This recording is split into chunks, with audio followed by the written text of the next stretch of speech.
So guys, today we are discussing about Jean Piaget's theory of cognitive development. पियाजे का जो burn हुआ वो 1896 से 1980 में हुआ था। ये स्विस के साइकोलॉजिस्ट थे जिन्होंने वाइडली रूप से कॉग्निटिव डेवलपमेंट पे काम किया था। इनका जो पियाजे का जो थियरी है लर्निंग की, वो इक्विलिब्रेशन, एसिमिलेशन और एकोमोडेशन पे काम करती है। जैसे कि इक्विलिब्रेशन जो होता है वो एसिमिलेशन एवं एकोमोडेशन का मिला हुआ रूप है। इसमें क्या होता है, जो आइडियाज़ हैं वो सेंस ऑफ रियलिटी, मतलब जो एडजस्ट करते हैं आइडियाज़ वो सेंस ऑफ रियलिटी पे करते हैं। एसिमिलेशन मतलब आत्मसातीकरण।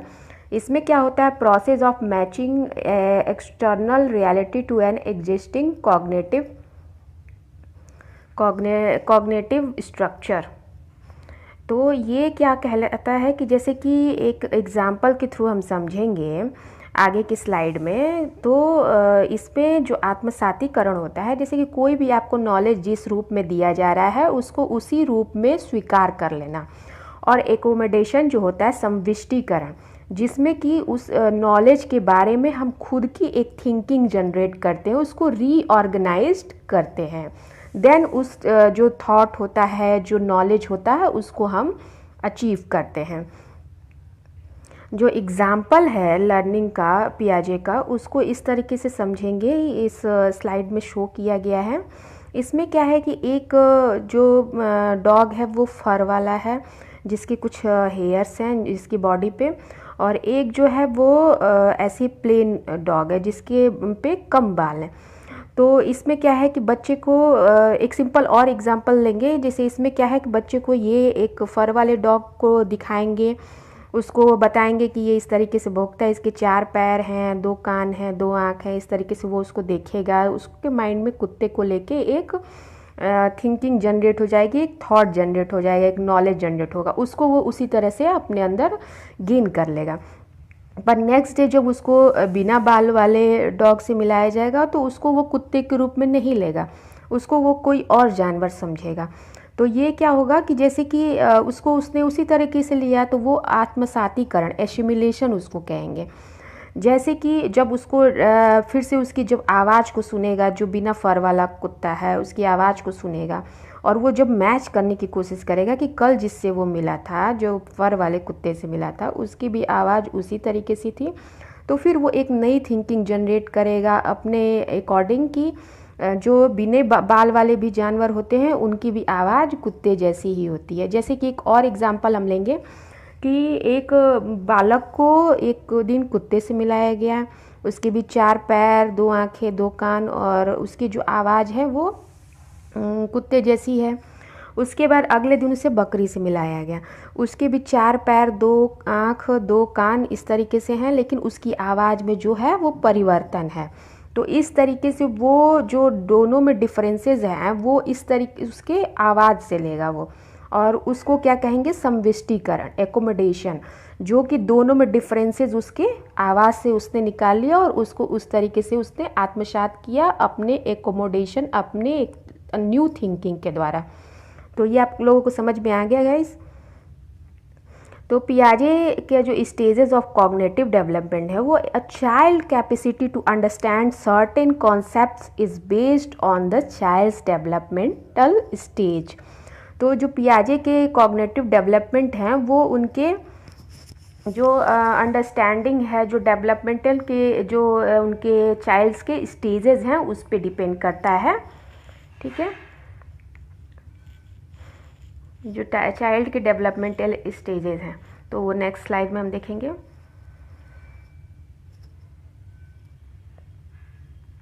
पियाजे के जो 4 स्टेजेस हैं वो जो हैं वो believe that the childrens develop according to 4 stages based on how they see the world. He thought that the age may vary some, but that we all go through the stage in the same order। जैसे कि जो first stage होता है वो sensory motor होता है, संवेदी गामक, जो बर्थ से 2 ईयर्स तक का होता है, जिसमें सेंसेस वर्क करती हैं। सेकेंड जो होता है वो प्री ऑपरेशनल होता है, 2 to 7 ईयर्स होता है। पूर्व संक्रियात्मक। तीसरा जो होता है वो कॉन्क्रीट ऑपरेशनल होता है जो 7 to 12 ईयर्स होता है। और फोर्थ जो होता है वो फॉर्मल ऑपरेशन होता है, औपचारिक जो संक्रियात्मक होता है ये 12 to 15 ईयर्स तक का होता है। ओके गाइज, ये बहुत ही इम्पॉर्टेंट है। ये जो एज इसके ईयर्स हैं ये ऑप्शंस में डायरेक्ट कभी कभी पूछ लिए जाते हैं या सीक्वेंसिंग में क्वेश्चंस आ जाते हैं, तो इसको चारों को आपको बहुत अच्छे से लर्न होना चाहिए। सेंसरी मोटर जो स्टेज होता है ये बर्थ से 2 ईयर होता है।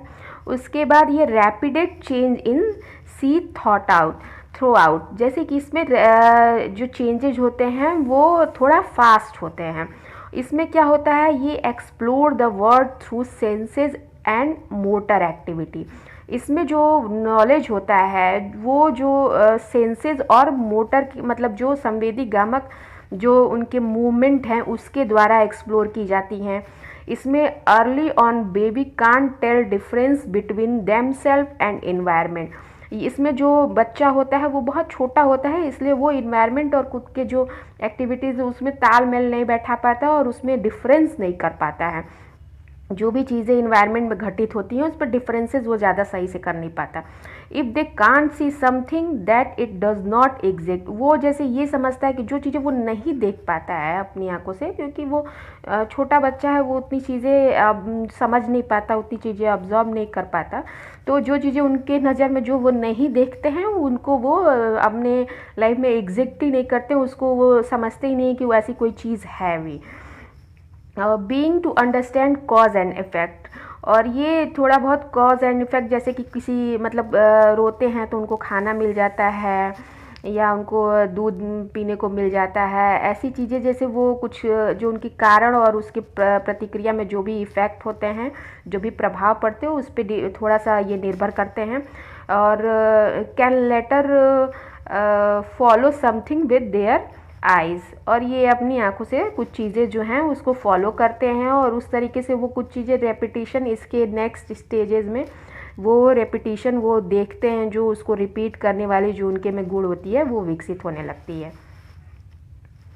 प्री ऑपरेशनल जो स्टेज होता है वो अबाउट 2 to 7 ईयर्स का होता है। इसमें क्या होता है, बेटर स्पीच कम्युनिकेशन हो जाता है, थोड़ा सा डेवलप हो जाता है। और इसमें can imagine the future and reflect on the past, इसमें थोड़ा बहुत जो इमेजिनेशन है वो भी जनरेट होने लगता है। डेवलप बेसिक न्यूमेरिकल एबिलिटीज़ हो जाती हैं। स्टिल प्रिटी ईगोसेंट्रिक, थोड़ा बहुत ईगोसेंट्रिक भी हो जाता है, but learning to be able to delay gratification. इसमें जो होती है जो उनका लर्निंग होती है उसमें भी थोड़ा बहुत वो मतलब जो डेवलपमेंट होता है वो विकसित होने लगता है उनकी लर्निंग और ग्रेटिफिकेशन पावर में। Can't understand conservation of matter, उनमें जो होता है मैटर के कंजर्वेशन पे का समझ जो है वो विकसित नहीं होता है। उसको हम नेक्स्ट एग्जाम्पल से समझेंगे नेक्स्ट स्लाइड में। Has difficulty distinguish fantasy from reality, इनकी जो इमेजिनेशन होती है, जो फैंटेसी होती है उसमें और रियलिटी में डिफरेंस ज़्यादा कर नहीं पाते, क्योंकि ये बहुत कार्टून देखते हैं और cartoon characters are real people, ये वैसा सोचने लगते हैं। इनके जो होता है कंजर्वेशन ऑफ मैटर, इसको एक एग्जांपल से ऐसे समझेंगे कि अगर इनके सामने क्या होता है कि 10 कॉइन्स को एक लॉन्ग लाइन में रख दिया जाए तो वो उसको ज़्यादा समझते हैं। उसमें अगर ढेर में अगर उसी कॉइन्स को ढेर में रख दिया जाए एक के ऊपर एक करके, उसकी कंपैरिजन में ये मतलब ढेर वाली चीज़ को कम में समझते हैं, और लाइन में अगर रखी जाएगी तो वो उसको ज़्यादा समझेंगे, जबकि दोनों क्या है, इक्वल क्वांटिटी है। तो इस तरीके से वो कंजर्वेशन ऑफ मैटर जो है उसकी अंडरस्टैंडिंग डेवलप नहीं कर पाते। एक और एग्जांपल लेंगे हम। एक ग्लास में हम वाटर रखेंगे, एक लंबे साइज़ वाले ग्लास में वाटर रखेंगे, उसी सेम क्वांटिटी के वाटर को हम थोड़े से चौड़े जो विड्थ वाली ग्लास होती है उसमें रखेंगे। उसमें दोनों में जो कम अधिक का डिफरेंसेस है वो लंबे ग्लास वाले को वो मोर देन बोलेंगे। तो उसमें क्या होगा कि जबकि दोनों की क्वांटिटी सेम है बट उनकी शेप एंड साइज़ की जो रियलिटी होती है, शेप को जो समझना होता है वो सारी चीज़ें उनके में अभी डेवलप नहीं हुई होती है। ये चीज़ उससे पता चलता है। और कॉन्क्रीट ऑपरेशनल स्टेज जो होता है वो 7 to 11 ईयर्स तक का होता है। इसमें abstract reasoning ability and ability to generalize from the concrete increases. इसमें जो रीजनिंग एबिलिटी है, तार्किक क्षमता है, वो जनरेट हो जाती है, वो डेवलप हो जाती है, और ये कंजर्वेशन ऑफ मैटर को समझने लगते हैं। जैसे कि जो पिछली स्लाइड में वो नहीं समझ पा रहे थे पिछले स्टेजेस में जो प्री ऑपरेशनल था, कॉन्क्रीट में क्या होता है, वो कंजर्वेशन ऑफ मैटर को ईजिली समझने लगते हैं। फॉर्मल ऑपरेशन जो होता है वो 12 to 15 ईयर्स का होता है। इसमें able to think about hypothetical situation, इसमें परिकल्पना का जो निर्माण होता है वो ये करने लगते हैं, और उसका टेस्ट भी करने लगते हैं हाइपोथेसिस का, और ऑर्गेनाइज करते हैं इंफॉर्मेशंस को। जो भी इंफॉर्मेशन मिलता है उसको एज इट इज़ नहीं लेते हैं, वो उसको ऑर्गेनाइज वे में करके समझ के और फिर उसको सही गलत का पहचान भी करने लगते हैं। फिर रीज़न साइंटिफिकली किसी भी चीज़ को वो एज इट इज़ नहीं समझते हैं, उसका एक प्रयोगात्मक पहले उसका परीक्षण करते हैं, उसकी सही गलत और सत्य असत्य की जानकारी एकत्रित करने के बाद ही उसको वो गेन करते हैं। जैसे कि आत्मसातीकरण सिमुलेशन जो होता है, जो छोटे चाइल्ड में होता है, छोटे चिल्ड्रंस में होता है, 12 to 15 ईयर्स वाले क्या होंगे, एडोलेसेंस होंगे। तो वो एज इट इज़ वैसा वर्क तो करेंगे नहीं छोटे बच्चों जैसा, वो तो थोड़े से मैच्योर क्वालिटी के होते हैं, तो वो थोड़ा अच्छे जो जानकारी होती है उसको थोड़ा पर्यवेक्षण करके और देन उसको वो गेन करते हैं। Thank you guys.